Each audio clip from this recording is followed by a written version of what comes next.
नमस्कार, आप सभी का बहुत बहुत स्वागत है। मैं हूं Piyush Shrivastava. India Mart emerging business forum का ये 7वां पड़ाव है और आज हम आ पहुंचे हैं हीरो की नगरी यानी डायमंड सिटी सूरत में। अब तक हमने एक लंबा सफर तय किया है। अहमदाबाद, लुधियाना, दिल्ली, मुंबई, पुणे, इन तमाम शहरों में हम गए। वहां पर हमने जानने की कोशिश की कि क्या और किस तरह के चैलेंजेस से उन शहरों की तमाम इंडस्ट्रीज इस वक्त जूझ रही हैं और उसके सोल्यूशन क्या। हमने उनको हर संभव सोल्यूशन प्रोवाइड करने की कोशिश की। हर शहर में हमने एक डिफरेंट टॉपिक चुना डिस्कशन के लिए और आज सूरत शहर में हम आए हैं। सूरत को जाना जाता है, इस शहर को यहां की डायमंड इंडस्ट्री के लिए, यहां की टेक्सटाइल इंडस्ट्री के लिए इसे जाना जाता है। लेकिन इस शहर में एक और खास बात है और वो खास बात है यहां के एंटरप्रेन्योर का जज्बा, जो कि हमेशा, चाहे वो 2008-9 का रिसेशन रहा हो या इसके पहले की किसी भी तरीके के चैलेंजेस रहा हो, कितना भी बुरा समय हो, इस शहर के एंटरप्रेन्योर्स ने हमेशा उसे ओवरकम किया है।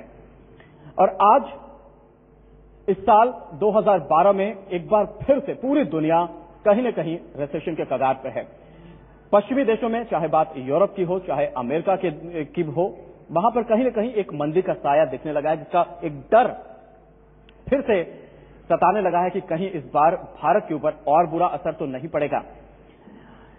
लेकिन इस बुरे दौर में भी क्या बिजनेस को प्रॉफिटेबल बनाया जा सकता है? क्या इस बुरे दौर में भी बिजनेस से मुनाफा कमाया जा सकता है? और क्या इस बुरे दौर में भी विदेश में नए बाजार तलाशे जा सकते हैं और क्या विदेश में अपनी पहुंच बनाई जा सकती है? कुछ इन्हीं मुद्दों पर आज हम चर्चा करेंगे। How to build overseas market and how to deal with problems. इन्हीं मुद्दों पर आज हम चर्चा करेंगे। लेकिन चर्चा करने से पहले सबसे पहले मैं चाहूंगा indiamart.com के से हमारे साथ इस वक्त अरुण त्यागी इस वक्त हमारे साथ मौजूद है। उनको मैं बुलाना चाहूंगा वेलकम एड्रेस के लिए। Arun, please give him a big hand.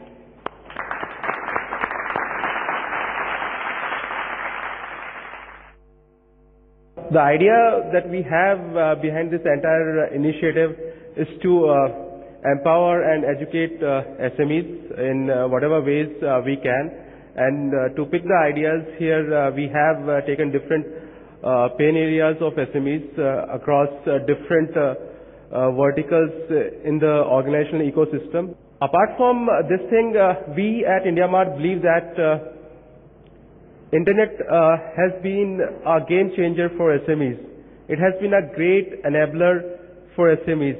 It has provided a great level playing field for SMEs all across India and everywhere else. So not taking much time, I wish all the SMEs here present very good luck and success, and I hope that you will have some valuable feedback out of this discussion. Thank you so much. Have a great time here. Thank you. सबसे पहला मेरा सवाल है mister Rohit Mehta से। रोहित, आप सदर गुजरात एक बड़े चैम्बर को आप रिप्रेजेंट करते हैं। एक्सपोर्टर्स की अगर हम बात करें तो इस वक्त सबसे मेजर चैलेंजेस आपके सामने क्या है, अगर हम ग्लोबल मार्केट की सिर्फ बात करें तो?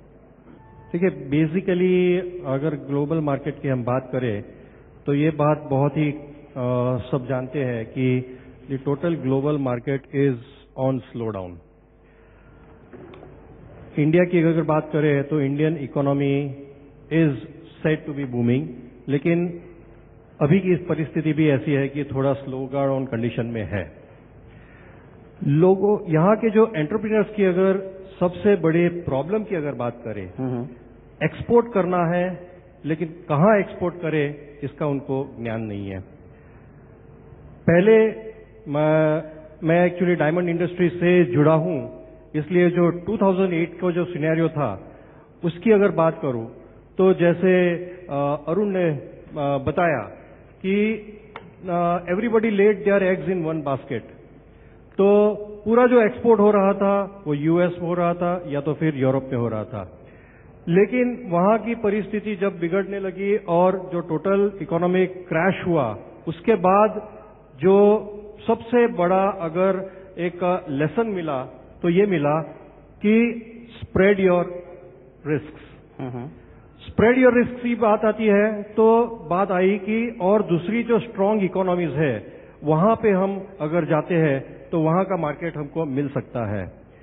बहुत जो जिनके पास ज्यादा रिसोर्सेस है, फाइनेंशियल रिसोर्सेस, वो अपने बलबूते पे ऐसे मार्केट्स का सर्वे कर सकते हैं, लेकिन छोटे छोटे एसएमईज जो है उनकी सबसे बड़ी प्रॉब्लम यह है कि वो किसी जगह पे जाके एक सर्वे करे और एक अंदाजा अगर लगाए। Rajiv, you are also one of the board of directors in NSIC. किस तरह की सरकार की तरफ से मदद मिलती है मार्केट डेवलपमेंट के लिए? क्या है ये स्कीम? हम चाहेंगे कि आप सब लोगों को बताएं। देखिए, एसएमई एक्सपोर्ट्स में जो रिस्क फेस करते हैं उन सभी को मिटिगेट करने के लिए कुछ न कुछ गवर्नमेंट ने इंस्टीट्यूशंस क्रिएट किए, स्कीम्स क्रिएट किए। उदाहरण के लिए अभी हम इससे पहले हेजिंग की बात करते हैं। बहुत अच्छा एक्सपोर्ट है आपका 600 करोड़ का, और इतने अच्छे एक्सपोर्ट को बहुत अच्छे से वो खुद मॉनिटर करते हैं, डॉलर और या फॉरेन करेंसी फ्लक्चुएशंस। लेकिन जो माइक्रो या स्मॉल सेक्टर में जो लोग एक्सपोर्टर्स हैं या जो नए यंगस्टर्स अभी आ रहे हैं, तो वो इतनी जल्दी इससे सीख नहीं पाएंगे या उनका ध्यान डाइवर्ट होगा। तो उन्हें इस तरह के इंस्टीट्यूशन से हेजिंग को डेफिनेटली रिस्क अपना स्प्रेड करना चाहिए और रिस्क को हेज करना चाहिए। सेकेंडली, मार्केटिंग असिस्टेंस गवर्नमेंट की तरफ से एग्जीबिशंस लगती हैं, और सबसे बड़ी चीज जैसे ईसीजीसी की बात की, आपको लगा कि इसकी यूटिलिटी नहीं है, लेकिन एट अ स्मॉल लेवल ये सर्विस इशू जरूर हो सकता है, क्लेम सेटलमेंट इशू हो सकता है, लेकिन अगर एक इंस्टीट्यूशन है तो उस इंस्टीट्यूशन का फायदा लेने में कोई हर्ज नहीं है, लेना चाहिए। आफ्टर ऑल हम लोग अपनी कार, अपना मेडिक्लेम, अपने फायर, बहुत तरह की इंश्योरेंसेज लेते हैं, और specially for new emerging businesses, ये फॉरम इमर्जिंग बिजनेसेस का है। There are institutions and specialized services in this regard. Do avail of those services, और उनको सपोर्ट लेके आप रियलाइज करेंगे। And then look around, India Mart, B2B portal, spread your risk. और दुनिया में number of customers, number of product, number of range जिनको हम केटर करते हैं, मुझे लगता है कि इससे बड़ी इंश्योरेंस और कुछ नहीं हो सकती है। अगर आप अलग अलग देशों में बहुत सारे कस्टमर्स को सपोर्ट करेंगे, आप अपने रिस्क को स्वयं हेज कर रहे हैं। फॉरेन करेंसी फ्लक्चुएशंस को भी आप हेज कर रहे हैं। किसी पर्टिकुलर कंट्री की इकोनॉमी अगर डामाडोल हुई, जैसे ग्रीस की या कुछ और ऐसे एग्जांपल्स हैं, तो उससे आप खुद को हेज कर लेंगे। तो स्प्रेड, और एक बड़ी महत्वपूर्ण बात इससे पहले शाह साहब ने बताई थी, quality. Your business begins from your shop floor. हमारे शॉप फ्लोर से बिजनेस का प्रारंभ होता है, and we have to make a world class SME और वर्ल्ड क्लास शॉप फ्लोर। और वहां से अगर हम स्टार्ट करते हैं, और राइट फ्रॉम दैट लेवल जो गवर्नमेंट की स्कीम्स है, जिसे हम लीन मैन्युफैक्चरिंग क्लस्टर्स की योजना कह रहे हैं, तो मैन्युफैक्चरिंग के शॉप फ्लोर से लेके right quality, right testing centres, standardisation schemes, export credit schemes, hedging schemes, हर जगह ये सारी सहूलियत पहले से अवेलेबल है। बस आपको थोड़ी सा रिसर्च करके जागरूकता की और राइट कोशिश करनी चाहिए।